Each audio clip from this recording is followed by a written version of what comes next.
this drama in the music industry, and Journey has proven to be sad. I'm fascinated by something. I'm sad by some of it. If you haven't followed it, Journey, of course, these bandmates in Journey, you can't blame Steve Perry really for all these years of not wanting to go back. I can understand why. You got to say the title of it. Yeah. Billboard has a new article up. Don't stop litigating. Don't stop. Journey bandmates are battling in court yet again. What has always fascinated me about bands that don't get along and they have all this acrimony and even in some instances, suing each other while they're in a band together. I've always been fascinated by the dynamics of that and how weird it must be to be in a band and have issues with other band members to the point where you're suing each other and yet still be able to go on stage and play with them. That's always fascinating to me. It's an odd dynamic. Because, how do you do that and not bash each other with the guitars or something? Well, and there have been instances. I mean, geez, you can find YouTube compilations of bands getting into fights on stage. And ooh, like what? What's a good one? I can't think of somebody getting into a fight on stage. Marilyn Manson, and there's a YouTube video of him kicking John 5. This is from quite a few years ago, and they're good now. Kicking but on stage? He kicked him? He kicked John 5. In the tuchus? No. But kicked him, and then you see John 5 throw down his guitar, and he's going to fight him. And oh, geez. Yeah, they really had to. That's one example. There's of course a famous. I need to go on an exploratory now. I want to see these videos. There's a famous example of, and there's no video of this. There's only audio, and I think the audio it's hard to hear, but there's a famous example of the Eagles where they almost they were threatening each other. Like Don Felder and Glenn Frey kept threatening that, after the set, we're going to fight between songs, sniping at each other.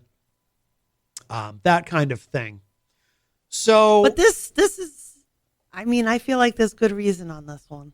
Well, but what's always interested me about this is, and I remember when I first became sort of fascinated by that dynamic, and it was before I even started playing in bands myself. And, when you play in a band, sometimes you have conflict, and although rarely, most of the bands I played in were pretty free of interband drama. But when I was and my dad, he listens to the show. He might remember this.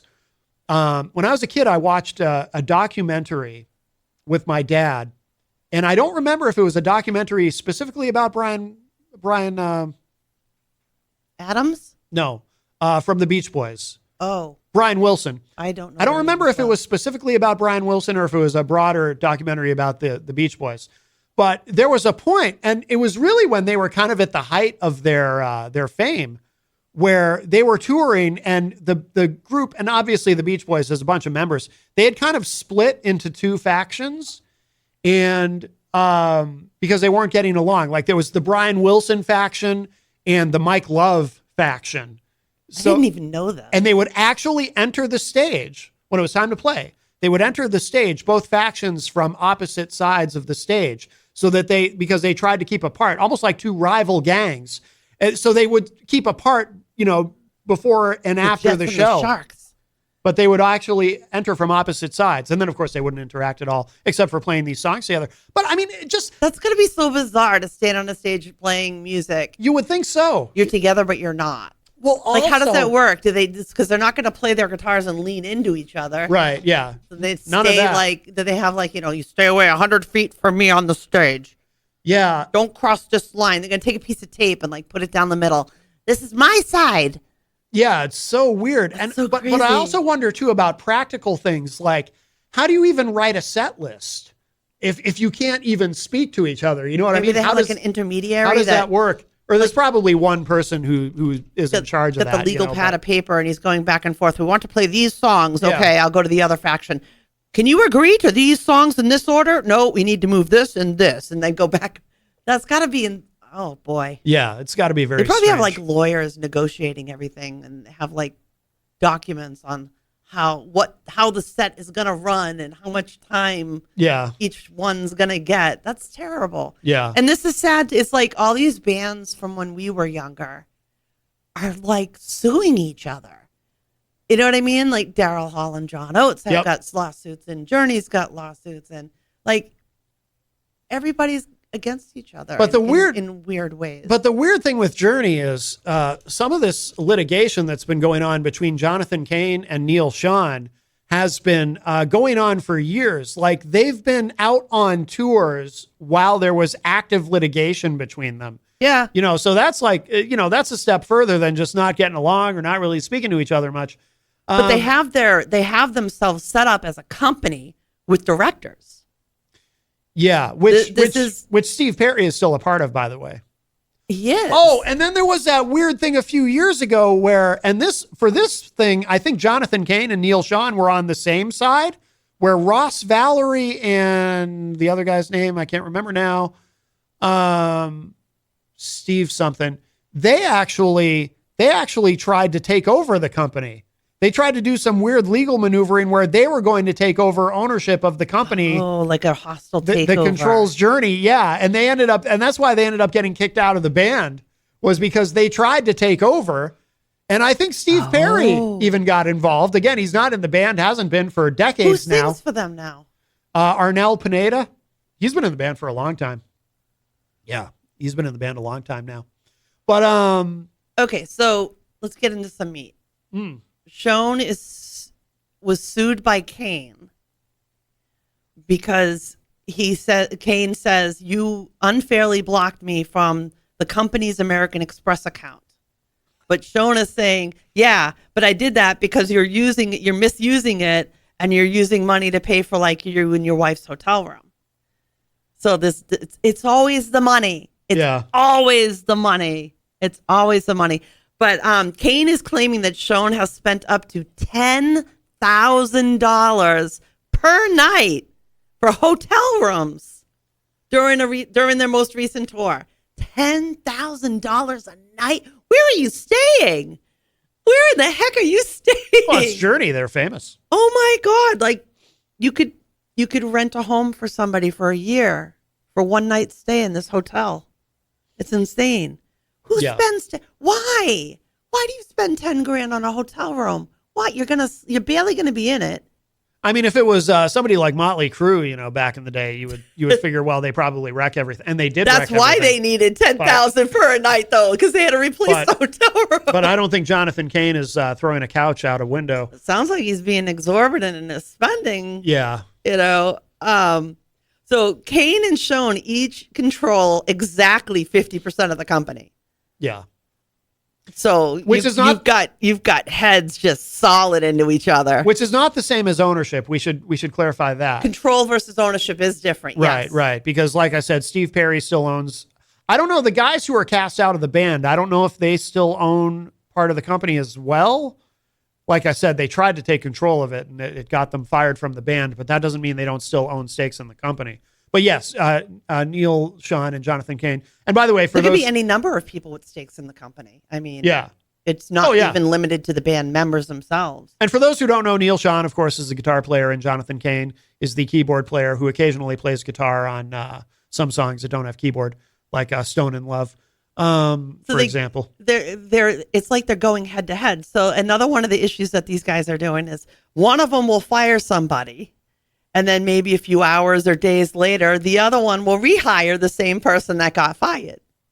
Yeah. So you got one director goes, I can't stand you, get out. And then like 2 days later, the other one goes, come back.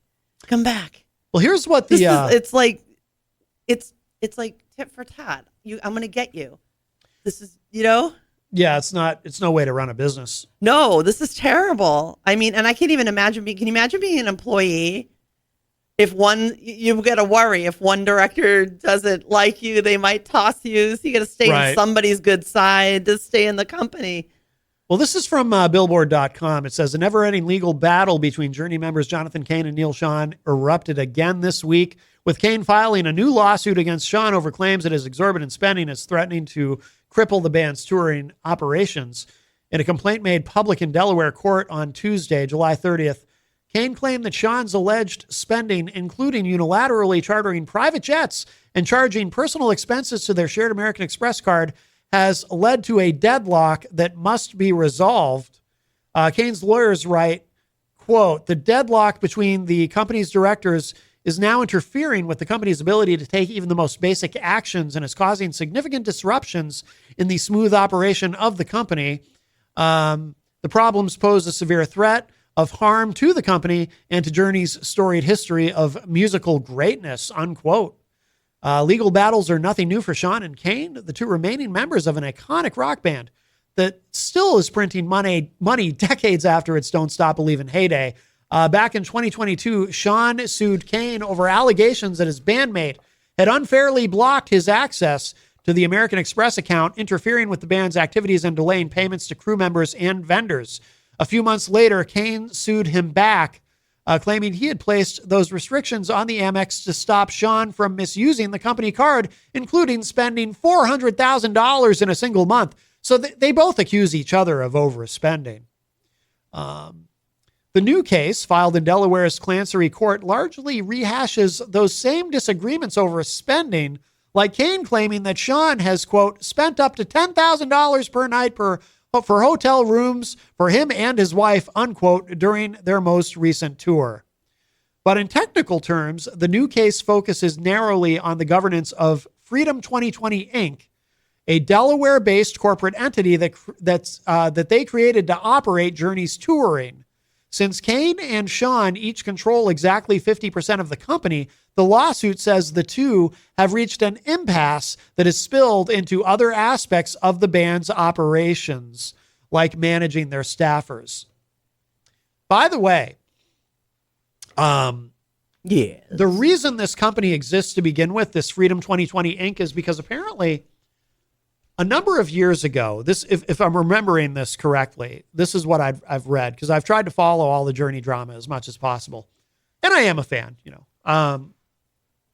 But a number of years ago, Neil Sean and his wife started looking into, they started looking more closely at Journey's financial operations as a band from a business standpoint, because they had a manager and they felt like the manager, not that, I don't think this was a case of the manager, you hear about this a lot in the music industry, a manager stealing or somebody's ripping off the band or a band suing their record label because they feel like their record label is stealing from them. There's a lot of horror stories. But this was a case of they started to, when they looked into things, Neil Sean and his wife felt like Journey was getting a raw deal. They were playing these venues but they didn't seem to be making that much money, and they didn't understand where the money was going, what was happening to their profits and whatnot.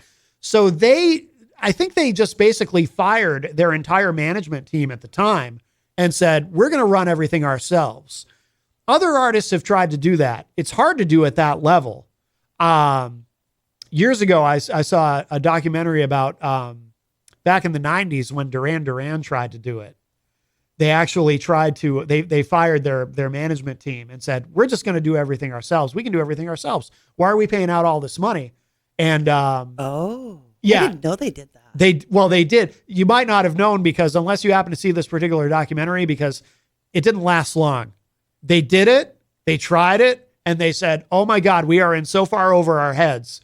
We cannot run this band this way. So then they undid, they hired a new management team and everything, and they said never again. Wow.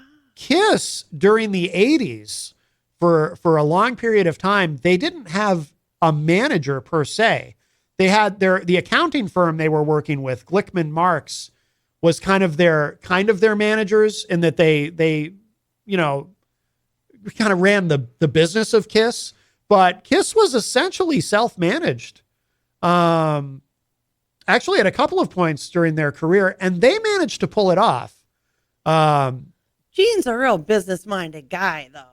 And so is Paul Stanley, and that's true. Yeah, and they managed. They got away with it. They've always treated it like a business. Yes, that's a big. Well, that's the thing. And they also don't have as much. I mean, yeah, there was some alcohol, but they didn't have like that as a bigger issue. Not Gene and Paul, right? Yeah. Whereas other bands of that era, it was all of the band was doing that. Right. But these guys kept their heads on straight the whole time. Oh yeah. And were always treating it like a business. Right. Yeah. Like all this stuff with Journey, you cannot imagine this happening in Kiss.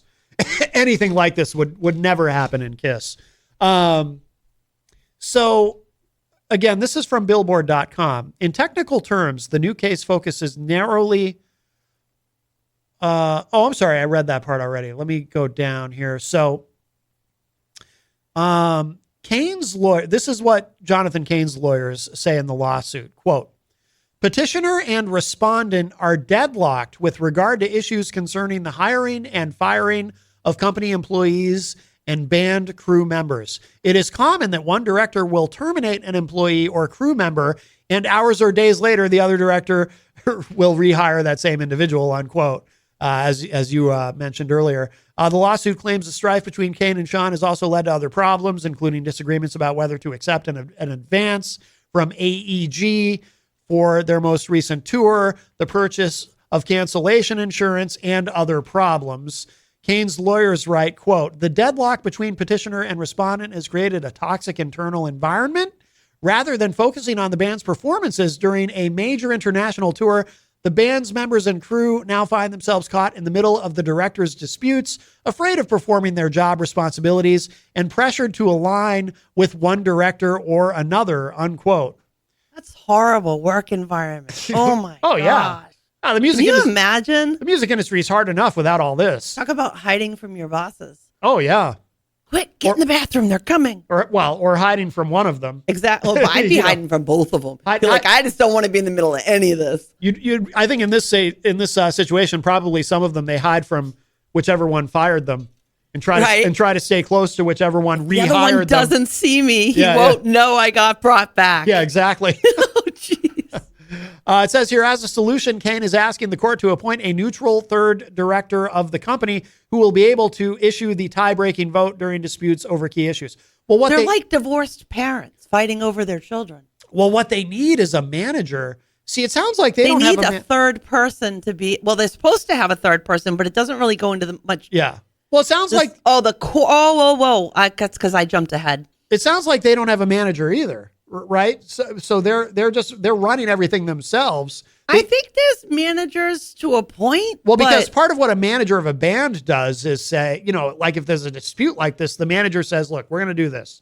You guys hired me to run this band. Here's what we're going to do. Kane is asking the court to appoint a third director who could be a neutral director that could issue a tie-breaking vote on all of these issues. Because it's divorced. It's like divorced parents fighting over the kids in the house.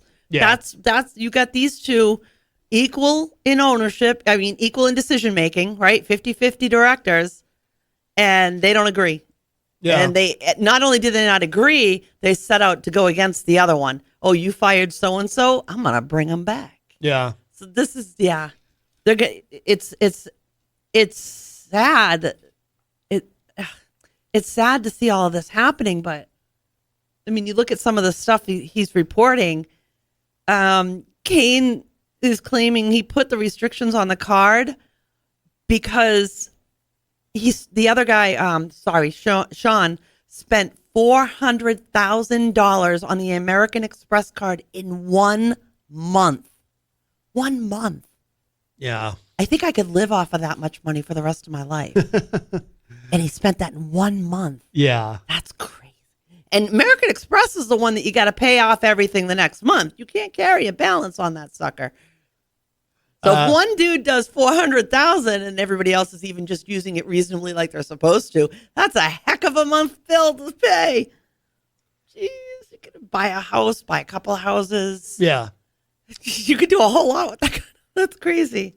It says in a statement to Billboard, Kane's attorney Sid Liebsman stressed that his client was not seeking damages and only wanted to resolve the impasse. Quote, it is expected that the third director will provide resolution to the issues between John and Neil. It is John's intent for Journey to continue providing great live music throughout the current tour, unquote. An attorney who has represented Sean in his previous litigation with Kane did not return a request for comment. Okay, and then it gets to what I was talking about earlier. It says here, even before Sean and Kane came to blows, members of Journey had been sparring in court for years. Back in 2020, the two men teamed up to file a lawsuit against former drummer Stephen Smith, that's right, I couldn't remember his last name, and former bassist Ross Valerie over the band's name. And in 2022, former lead singer Steve Perry took legal action to help Sean and Kane from registering. To stop, rather, not to help, but to stop Sean and Kane from registering federal trademarks on the names of many of the band's biggest hits. Yeah, I remember that. That was interesting too. Yeah, because part of when Neil Sean and his wife started looking into things, part of what they realized was that, somebody could, for example, make a t-shirt that says, "Don't Stop Believing" on it.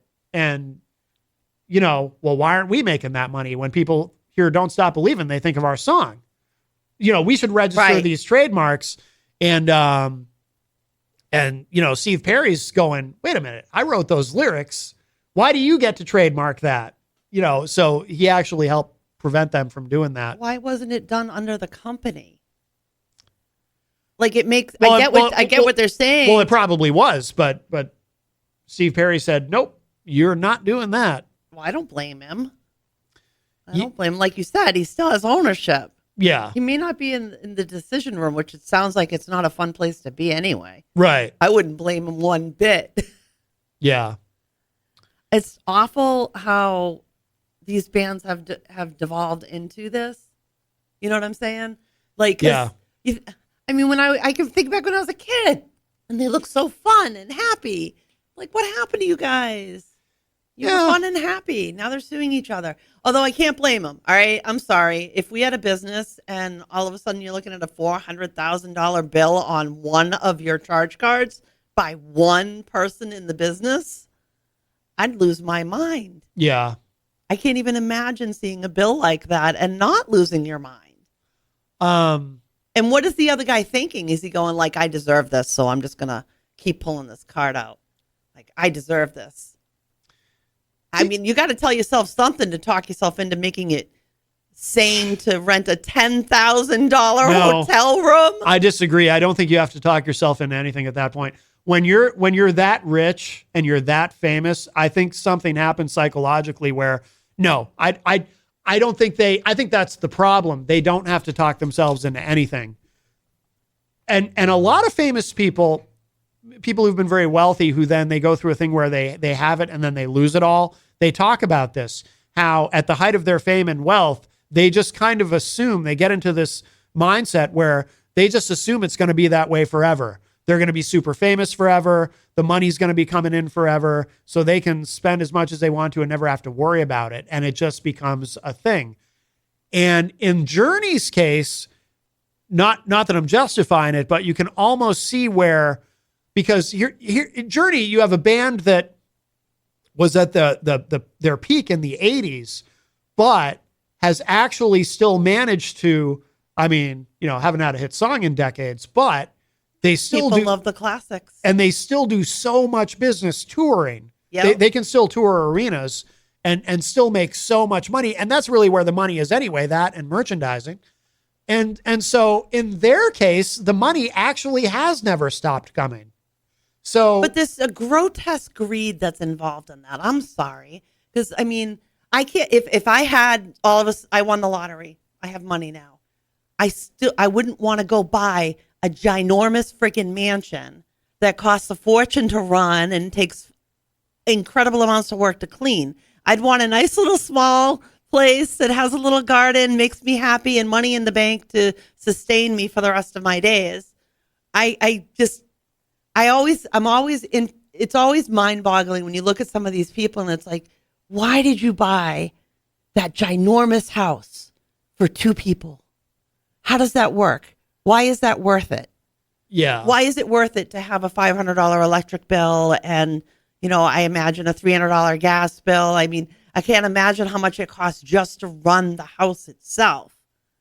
Now, how much work does it take to upkeep it, to clean it, to paint, to fix? I watched my dad upkeep his house, and he's meticulous. Yeah. His house is gorgeous, but he works his bum off all the time, every week, every year, every month to keep that house looking that way. It takes work to keep it that way. It doesn't just magically stay that way. These guys get this money and they buy these monstrosities of homes. And I've got 10 cars. Why? You can only drive one at a time. Why? Yeah. Why is it that when you get some money in your hands, all of a sudden there's this grotesque greed. Right. And you forget all of the decency that you used to be, or the decent things you used to say, or the things you used to, oh, gee, I wish I could do this, or wish I could help that one. But then the minute the money gets into the hand, it's like you forget all of that. Right. But something happens. I think you're right. Something happens to these people's brains that they think, well, since I always have this, I must own a $4 million ginormous home that I only live in 2 rooms of. Because really, you can't enjoy a house how do you enjoy a house that big? You're one person. Come on. I think it's probably for people, it's just all about status. It's ego. Showing off and ego. And I know everyone says this, but I really do think it's true in my case and in yours too. But yeah, if I had that kind of money, that's not where I would put it, because I'm something of a minimalist. Like, I don't want, there's nothing about the idea of living in a mansion with rooms I don't even use just to have it. There's nothing about that appeals to me. No, there's not at all. There's just nothing about it that appeals to me. Of course, my brain goes to, it's how much upkeep that is. But yeah, plus I like small and cozy. But I think most people, though, it is strange. And it's something I've noticed from what I've realized this from a pretty young age. Most people, if you talk to them about what it would be like to be rich, they will tell you, oh yeah, I'd have 10 cars and a mansion. And it's like, really, you wouldn't that's what you would do? Like, I do think there's something in the human condition where most people, I think we're the odd ones. I think most people, yeah, that's what they think about. It's like, why? But I only need to drive 1 car at a time. I could take 2 cars and be quite content, and take the other 8 cars and go feed like an entire freaking school system. There's so much you could do with that crazy amount of money. Yeah. You know what I mean? That I can't. It's like people who spend thousands of dollars on these red bottom shoes. I can't understand it to me, because to spend thousands of dollars on a pair of shoes to me sounds like grotesque greed. Like, I don't need to. A decent pair of shoes doesn't cost that much. Because I grew up with a dad that taught me the value of a dollar. Mm-hmm. So, you didn't take anything for granted. If you got a pair, when I got to go to the shoe store and I got to come home with 2 or 3 pairs of shoes, that was a big deal. To get 2 pairs or to get 3 pairs, that was a big deal. That was money. And for not a pair of shoes, but ooh, I got you dress shoes and sneakers. Like, that was a big deal to be able to do that. I can't imagine. I don't know. I guess, yeah, maybe we are the oddballs out. It's just, it takes very little to make me happy. And I can't imagine wasting so much money when there's so much in the world that you could do to make. I mean, how many lives could you save with 1 car? We have a call. Hi. Hello? Is this Matt? Oh my goodness. Is this John C. Hopwood? Yes. I'm listening to your conversation. I don't know, how old was Journey when they made it big? What was the average age of the They were band pretty members? young, weren't they? Yeah, they had to be pretty young. I'm going to guess and say 25. Yeah, I think there's a big difference. Richard Burton always said there's a big difference becoming really famous when you're very young, like Elizabeth Taylor and Marlon Brando, where it was almost 40 when he became famous and rich. You're immature. Right. And so you buy your toys. But with the Beatles, who were, very young when they got rich, those big houses and everything were tax write-offs. So I just thought I'd bring that up. Great show. Good listening. Miss to you. Take care. All right. Thanks for the call, Bye. John. Appreciate it. Bye-bye. Hoppy. That was nice. We haven't heard from John in a long I time. know. Yeah. Is he on the other side of the world now?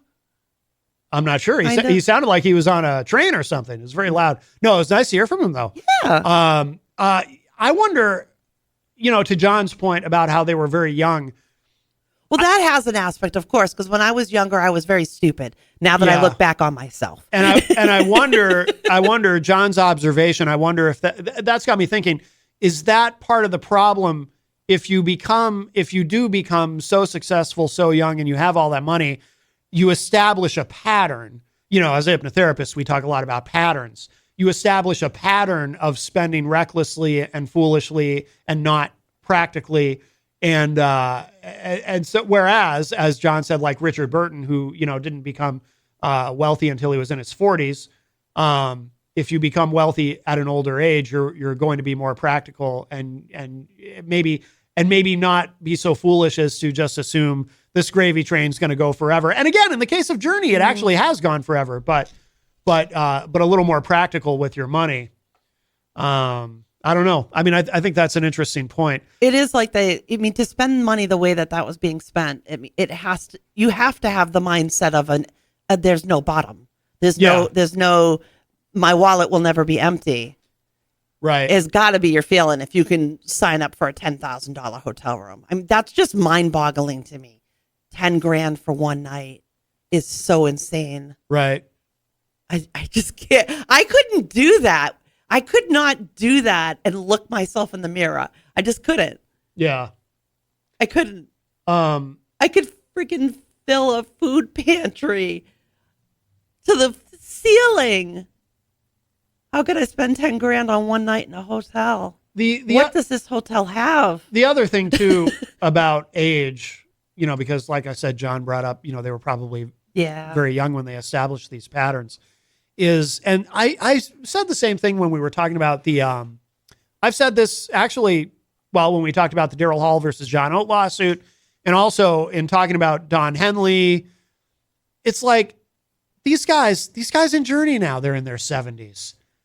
Is this what you want to be doing when you're in your 70s, tied up in all this litigation? Because it's the money. Like, blind with money. I know, but it's like, geez, just sue them. Just do your thing. I mean, these guys, you took $1 too much. They're so lucky. They're so fortunate. Not only to have this, but to have their health, to be able to do what they're doing, and to have all this money at their fingertips they'll never not want for nothing. Right. They don't worry about clothing or food or any of that. They have nothing to worry about.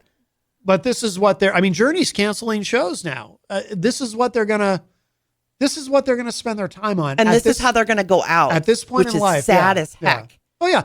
Go out that way. That's what I said about Daryl Hall and John Oates. It's like, oh my God, the biggest selling duo in pop history, all the money they could ever need, all the fame, and again, they've sustained, they've sustained this over so many decades. Yep. And this is how it ends? This is how it ends. Litigation? Yeah. That's so sad. Not going to look at you, not going to talk at you. If we go on stage together, it's opposite sides. You stay on your side, I'll stay on my side. And it's not. And all of it comes down to it's the ego of money. Yeah. It's all about ego and money. And if you're a 20-something, and you have a conflict with somebody, you kind of take it, and you shouldn't take it for granted because anything can happen, but you kind of take it for granted. You got all the time in the world. At some point, someday, you'll rectify things, you'll make up, everything will be good. You'll get back together. It'll work out. But, when you're in your mid 70s and you're fighting with somebody over money or over a contract, it's like,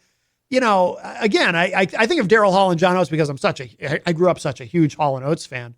It's like, and this is how it's going to end for them, and Daryl hasn't said much about it. John has said in interviews when asked, are you and Daryl, do you think you and Daryl are going to reconcile at some point? He said, probably not. This is probably it. And it's like, oh my God. It's awful. And he, and honestly, I mean, it's the one silver lining with that is John Oates, from what I've seen in the interviews when he's talking about it, I'm sure he carries a sadness about the situation, but he also seems like a little bit of a weight's been lifted off of him. And Daryl probably feels that way too, because Daryl Hall was clearly resentful of having to share his success with John. I want to go back to what I said something earlier. It is like people getting divorced. Now, these guys got together. They were in love with each other. They made music together. That's literally... They've been together for so long that they start nitpicking at each other. Little things start annoying each other. And they stay together too long, and they end up resenting each other. Yes. Well, that's literally what Daryl said. He referred to it as a global divorce. It is in a lot of ways, and it's so sad. Mm-hmm. It's so sad. I'm sad for that. Well, we only have a little bit of time left in the hour, but moving on from Journey just for a moment, because this is somewhat, excuse me, this is somewhat related. I apologize. I didn't get to the button in time before I coughed. I'm not sick, just my allergies continue to this has been a bad summer for allergies for me. Yeah. But you know, You have had it hard this year. we talk about people, they get used to spending the money, and you see this a lot in hip hop. The bottom eventually falls out. Also from Billboard.com, Damon Dash's Rockefeller, which is a very famous record label in hip hop. Rockefeller shares will be auctioned to pay legal judgments. This is from Billboard.com. And I haven't followed this particular story, but it says Damon Dash's 1/3 stake in Jay-Z's Rockefeller Records is going up for auction later this month. But a source tells Billboard that the shares might come with some key limitations. According to federal court filings this week, the U.S. Marshals Service will auction off Damon Dash's 33 1/3 interest in the storied record company to satisfy an $823,000 judgment against him in a lawsuit filed by movie producer Josh Weber over a failed film partnership. The auction is set for August 29 at a Midtown Manhattan hotel. We'll have a minimum bid of $1.2 million. Blah, blah, blah. I don't want to get into all the math of it, but skipping down just quickly, the sale will be for Dash's stake in Rockefeller Inc., an entity whose primary assets are the rights to Jay-Z's iconic debut album, Reasonable Doubt. According to an April article by Rolling Stone, the rest of the catalog of music released by Rockefeller, which is dissolved as an operational label in 2013, is owned by other entities and is not involved.